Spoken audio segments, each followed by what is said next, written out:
resolvendo as questões mais difíceis dos últimos Enems aqui com você. Gente, nós sabemos que para uma boa TRI no Enem você precisa ir pelas questões mais fáceis. E geralmente as questões mais fáceis são, a grande maioria, questões de biologia. Mas isso não significa dizer que não aparecem questões difíceis de biologia na prova do Enem. Aparece sim, e são questões muito lindas. Porém, se você não acerta as fáceis e médias, essas questões não vão ter um grande impacto na sua TRI. Só que quando você tem uma prova coerente, acertando questões fáceis, acertando questões médias, uma questãozinha difícil dessa vai ser a cereja do bolo e vai poder garantir uma aprovação para você. Por quê? Eu tenho alunos e mentorados, por exemplo, que bateram na trave ali da aprovação. Por quê? Por causa de uma única questão. Então, acertar uma questão difícil como essa, num contexto de construção de uma boa TRI, faz sim diferença. Então, para de escutar esse povo que diz assim, não pode deixar as questões difíceis para lá, tá nem aí. Não, se você quer cursos de alta concorrência, você precisa olhar para elas também, mas dentro de uma coerência específica da sua construção de TRI na hora da prova. Então, isso aí é estratégia. Então, eu quero mostrar para você aqui como resolver essas questões mais difíceis que caíram nos últimos Enems. E nós temos aqui 3 questões específicas, eu já quero mostrar aqui para você, olha só. Nós temos uma questão de 2020, que talvez foi uma das questões mais difíceis de biologia, que já caiu na prova do Enem de uma forma geral. Nós temos aqui outra questão do mesmo ano de 2020, que tem uma abordagem de consequência dupla, então você precisava ali ter o domínio dos processos e conhecer os 2 caminhos do processo para poder conseguir responder. Então, uma questão que, apesar de parecer fácil ou média, por ser uma questão de especiação, que é um assunto que não é tão difícil, foi uma questão que teve, olha só, pasmem, 41% de acertos na prova do Enem apenas. Então, olha só, já trazendo essa métrica, essa questãozinha aqui, ó, trouxe uma quantidade de acertos para vocês aí, ó, de 41%. Então, isso quer dizer o quê, professor? Quer dizer que 41% dos alunos que fizeram o Enem acertou essa questão no ano de 2020. Quando a gente vai para essa outra questão aqui de cima, é pior ainda o grau de erros aí que a gente pode visualizar. Então, nessa questãozinha do Enem 2020, nós tivemos aqui um índice de acerto de apenas 29%, certo? Então, apenas 29% das pessoas que fizeram o Enem acertaram essa questão. E vou mais para a questão mais recente que eu trouxe aqui, ó. Questão do Enem 2022, uma questão de atualidade, mostrando que o banco de questões do Enem está se atualizando com o tempo, porque foi a primeira vez que apareceu Covid na prova, nesse cenário pós-pandêmico. Então se liga, tá? Se ele falou do Enem 2022 aqui sobre essa parte de pandemia, sabe quanto de acerto essa questão teve no Enem 2022? Olha só, 13%. Isso daqui é muita coisa, tá? Uma questão como essa tem uma TRI lá embaixo. Por quê? Porque pouquíssima gente está acertando esse tipo de questão. Então ela só vai pontuar bem para quem acerta fáceis e médias. Como uma questão ali que é realmente a cereja do bolo. Então, 13% nessa questão. Aí você pode perguntar, professor, por que uma questão sobre Covid acarretou tantos erros para a galera? Ou seja, aí, ó, nós temos 87% de erro. 87% das pessoas erraram essa questão. Por quê, professor? Porque é uma questão de alto nível de especificidade. Ele pede uma particularidade do processo, que é o exame de detecção da Covid, que provavelmente você teve que fazer aí ao longo da pandemia. Tu teve que enfiar aquele cotonetão lá no nariz, né? Que é o famoso SUAB. Então, se você teve que fazer esse processo, com certeza você vai lembrar, tá? Então, de fato, o SUAB é um teste específico que vai levar aquele material coletado para quê? Para a gente analisar se existe um material genético do vírus ali. E aí a questão pediu uma particularidade deste processo. Olha só que coisa que o Enem fez. Pediu o detalhe do detalhe. Então, pouca gente conhecia o detalhe do exame de DNA, que é realizado para a detecção do Covid, né? O teste de Covid lá. Mas você que está aqui comigo vai pegar isso aí na sua mão e entender como uma questão difícil pode ser cobrada no Enem. Então vem comigo.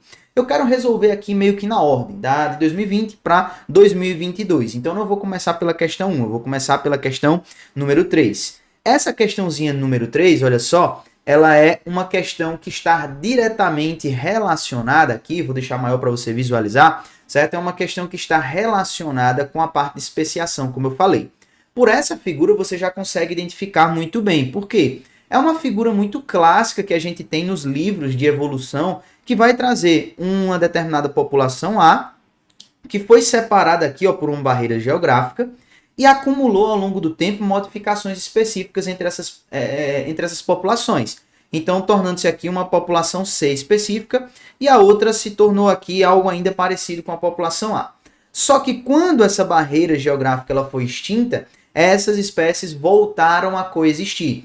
E aí nós teríamos dois cenários. Um cenário onde elas duas estariam agora sobrevivendo no mesmo espaço, mas não teriam qualquer relação entre elas, porque elas são diferentes demais para isso, por causa do acúmulo de modificações, ou ainda haveria possibilidade de fluxo gênico entre essas espécies, e, portanto, elas originariam o quê? Uma espécie híbrida, que é um cinzazinho mais claro. Então, só com a imagem você já consegue perceber aqui os dois vieses. Então, olha só, ele vai descrever para a gente uma população no momento A, ela sofreu um isolamento das suas populações, tá? E exemplificando aqui o momento B, por um fator de isolamento I, que é exatamente essa barreira geográfica que surgiu.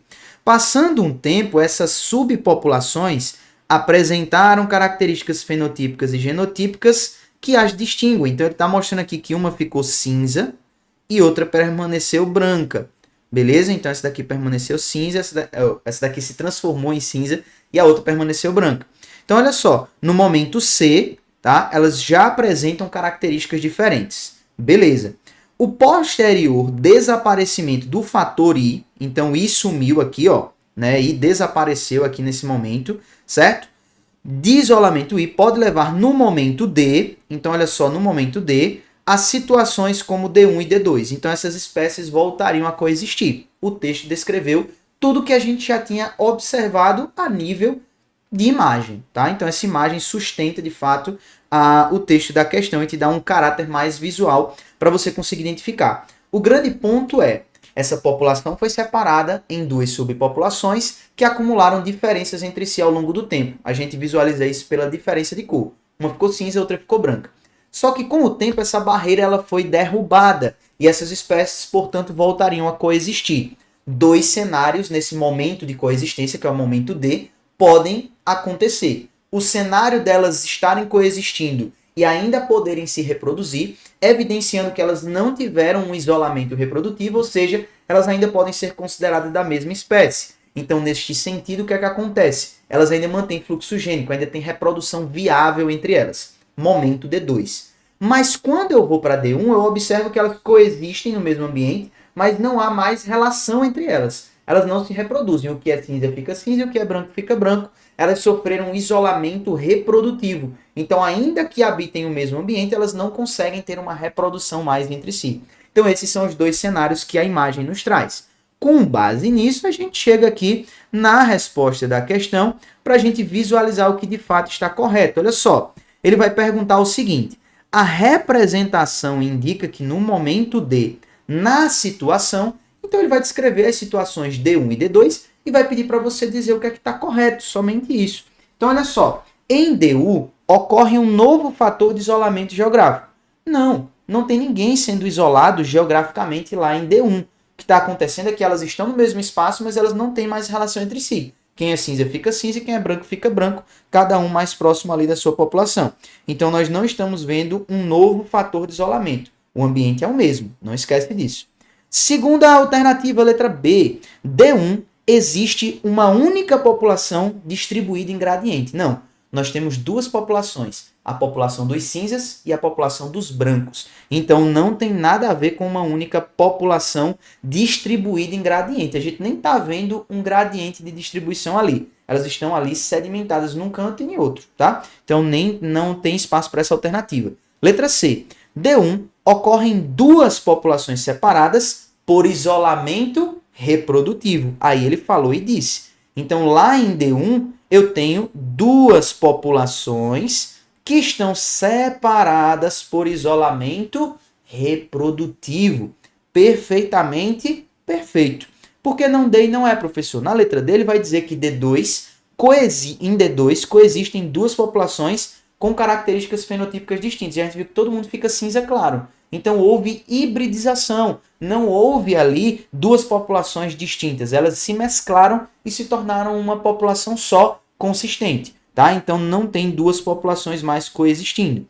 Letra E. D2 foram preservadas as mesmas características da população original A. Não, que ficou todo mundo cinza claro, então as mesmas características não foram preservadas. Tem mudança aí ao longo desse tempo evolutivo. Então, quando você chega nessa complexidade de interpretação, você tem uma questão que não é mais do nível básico, não é mais do nível operacional, agora é uma questão global. O que é uma questão global? É uma questão que vai estar mais relacionada aí com áreas mais profundas do processo de aprendizagem.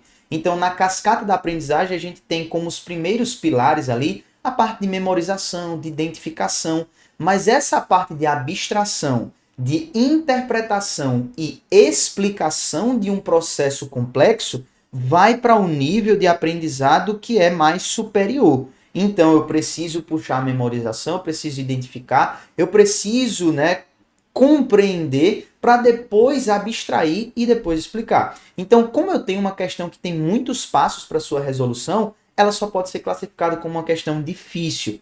Principalmente por quê? Porque ela teve um índice de acertos muito baixo, 41% só dos alunos que fizeram Enem acertaram essa questão. Então, uma questãozinha de especiação / evolução, que trouxe aí uma dificuldade interessante na prova, tá? Muito importante para a nossa construção. Vamos agora para a nossa questãozinha número 2 aqui, ó. Questão que trouxe muita dificuldade no ano em que ela caiu para os indivíduos. Ó, para você ter noção, vou te contar uma história.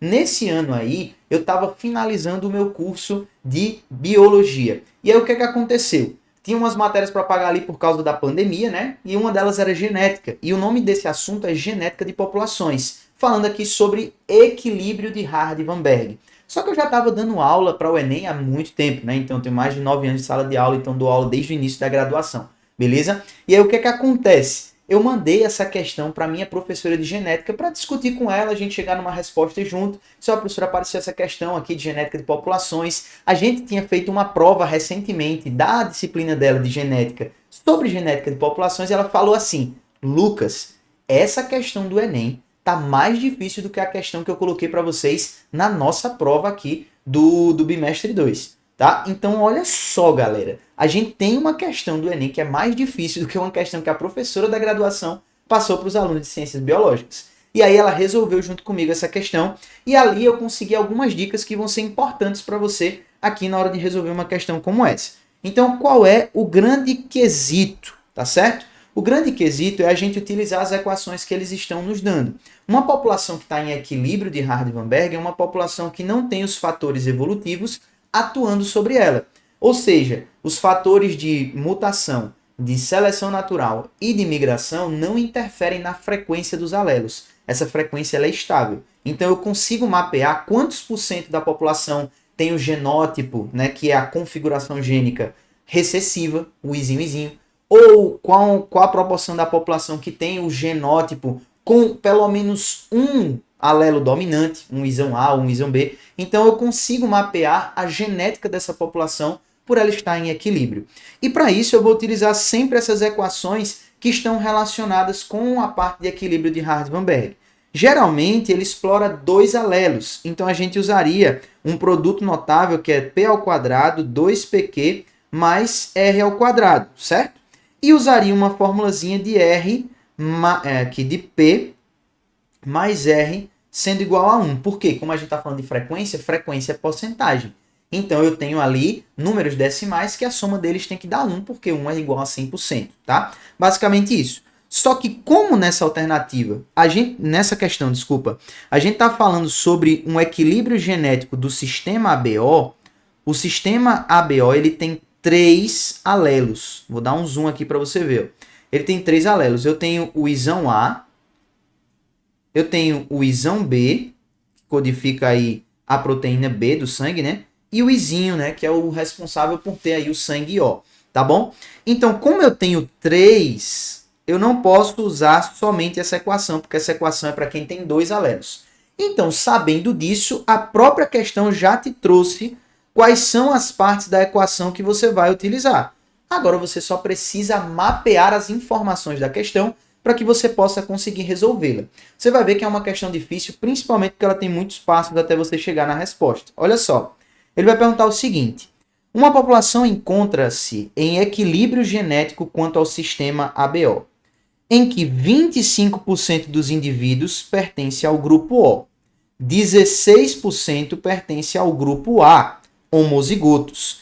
Considerando que P é a frequência de isão A, Q é a frequência de isão B e R é a frequência de isinho, espera-se encontrar esse quadro. Tranquilo até aí. Vamos aqui olhar a pergunta dele. Ele quer saber a porcentagem de doadores para alguém do grupo B nessa população. Tá certo? Então, como é que eu vou saber? Primeiro, eu tenho que lembrar para quem eu posso doar sangue. Aí eu vou dar uma revisão bem rápida aqui, ó. O grupo O, ele não tem nenhuma proteína específica, no caso. Então, ele consegue doar para todo mundo.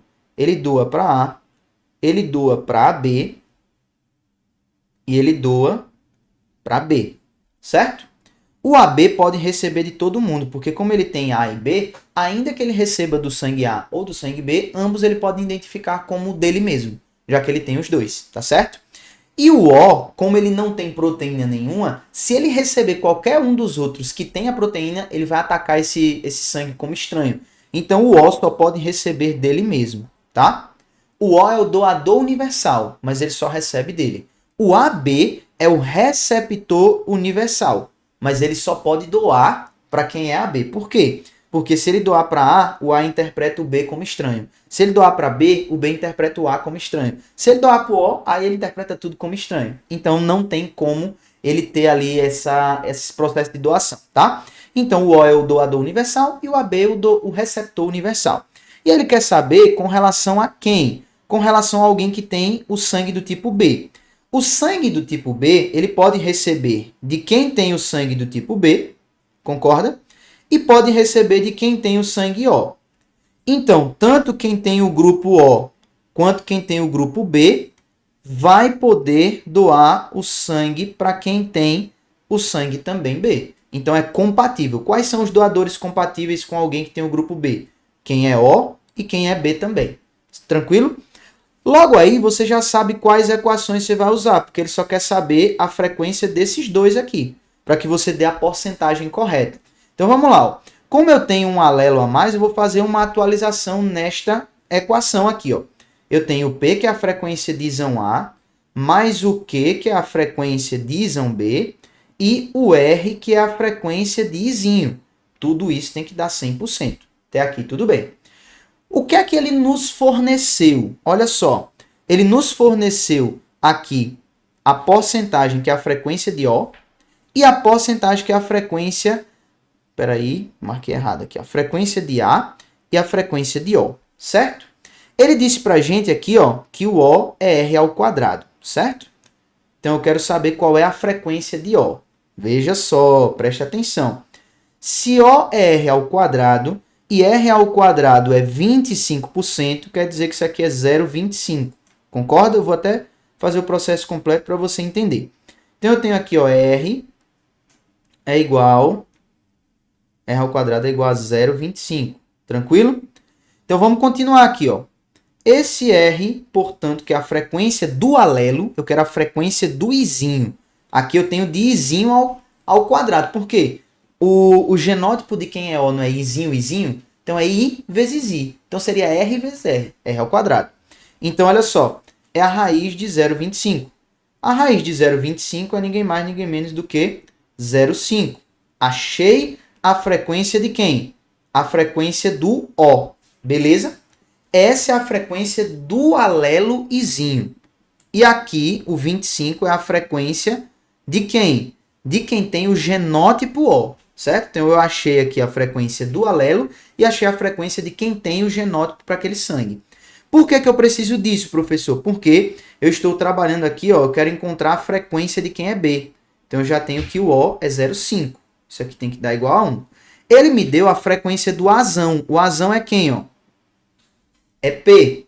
Então, se eu colocar aqui, ó, P ao quadrado, que é Azão, certo? Seria aqui, ó, o P ao quadrado, é 16%.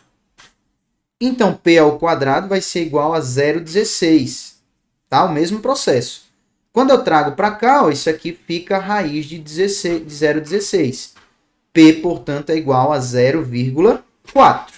Achei aqui, ó, o 0,4 e vou achar agora quem? Eu vou achar, meus queridos e queridas, ninguém mais, ninguém menos do que a frequência do alelo isão B. Perceba. Então, como eu tenho aqui, ó, o que é que vai acontecer? Q vai ficar mais 0,9 é igual a 1.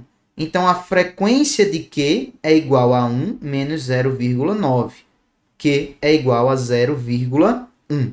Tranquilo? Beleza, professor. Achei as frequências. O que é que eu preciso fazer agora? A única coisa que eu preciso fazer agora, eu esqueci até de colocar aqui para você ver, né? Para acompanhar um pouquinho, mas aqui, ó, finalizei a conta, né? Então, 0,9 aqui, tranquilo, achei o 0,1, beleza?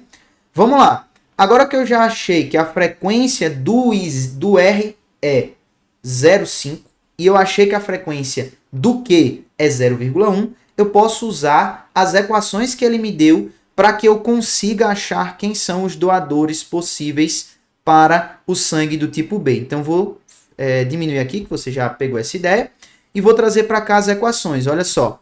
Quem é que pode doar para B? O O já está ok. Eu sei que é 25% da população que tem o sangue O, certo? Então, eu já não posso ter nem a letra B, nem a letra A, porque 25% da população, no mínimo, já pode doar para B ali, certo? E aí eu vou anexar isso daqui, só a probabilidade de eu ter o sangue do tipo B, que é essa equação aqui, ó, certo? Que é o quê? Q ao quadrado mais 2QR. Q ao quadrado é o quê? 0,1 ao quadrado. 2 vezes 0,1 vezes 0,5, tá certo? Isso daqui vai dar 0,01 mais o quê, ó? 0,1 vezes 0,5 dá 0,05. Quando eu multiplico esse 2, eu vou ficar aqui, ó, 0,01 mais 0,1. Isso aqui é igual a 0,11, que é igual a 11%.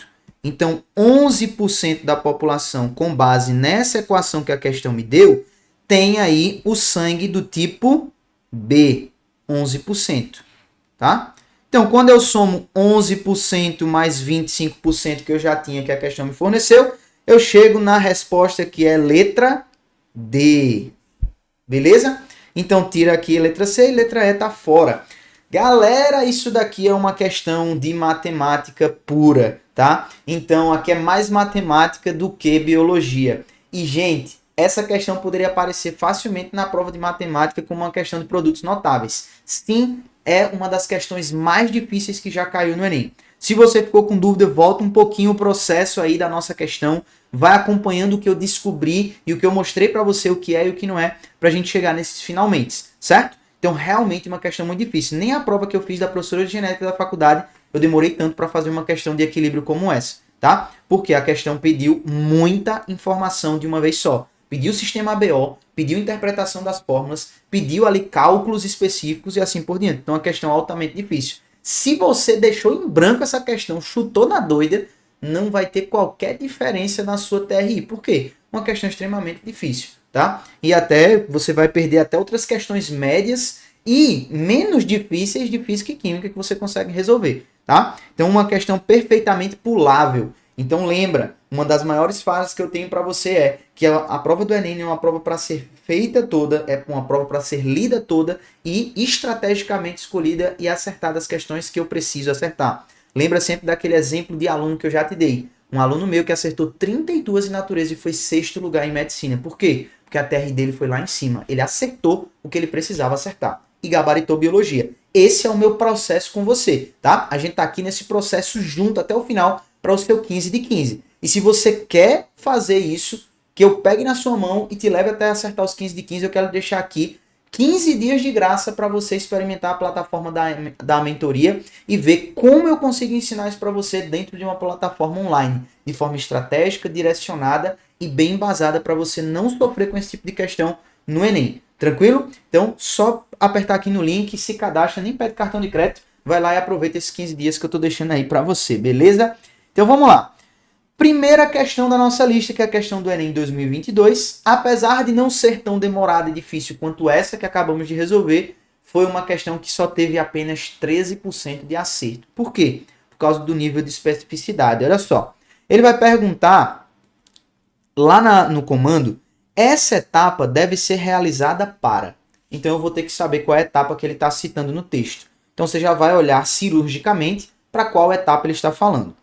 Entre as diversas técnicas de diagnóstico da Covid-19, destaca-se o teste genético, tá? Então, testagem ali do material extraído para saber se tem o material genético do vírus naquela amostra.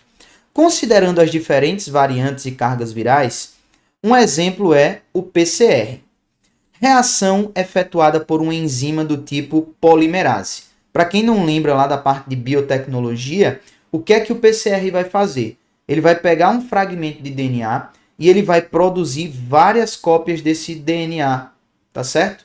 Para que a gente consiga visualizar isso de forma mais, de forma numericamente mais eficiente. Porque se eu só tenho uma amostra, eu não consigo visualizar, muito pequeno. Mas se eu consigo, né, amplificar essa amostra, tipo produzir mais cópias, quando eu colocar isso numa máquina, ela vai ficar bem marcada para mim, certo? Então, basicamente, o PCR faz exatamente isso. Ele cria cópias daquele material genético que a gente está buscando ali para que nós possamos observar ele numa máquina específica. Essa técnica permite identificar com confiabilidade o material genético do SARS-CoV-2. Então, ela permite identificar. Que é um vírus de RNA. Beleza. Para comprovação da infecção por esse coronavírus, são coletadas amostras de secreção do indivíduo, né? Aquela contonetada no fundo do nariz lá, que arde tudo na nossa alma, beleza? Se você já passou por isso, você vai lembrar. Uma etapa que antecede a reação do PCR, então olha só, uma etapa que antecede, precisa ser realizada para permitir a amplificação do material genético do vírus. E aí ele vai falar o quê? Ó? Essa etapa deve ser realizada para aquele que é a consequência. Na verdade, ele quer a necessidade da etapa. Por que ela é necessária? Ela deve ser realizada para.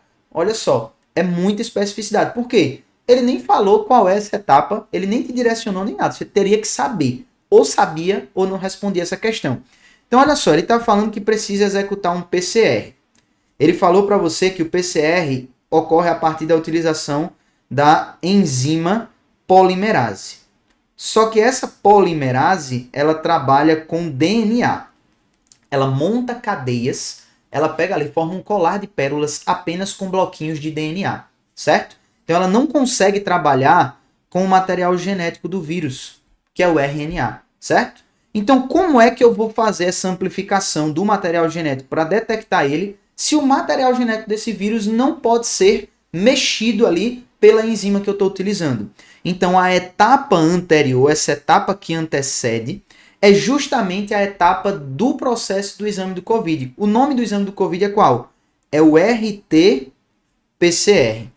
Essa etapa antecedente é o que nós chamamos de reverse transcription. Certo? Então, eu tenho uma transcrição reversa antes de fazer o processo com o PCR. O que seria essa transcrição reversa? Seria pegar o RNA, transformar ele em DNA, para que aí sim a polimerase possa utilizar. Então, antes de eu colocar essa minha amostra para que o PCR atue sobre ela, eu preciso antes colocar numa etapa de transcrição reversa. Para o que tiver de RNA ali, ela transcrever reversamente para formar o DNA. E aí sim eu consegui jogar no PCR, tá?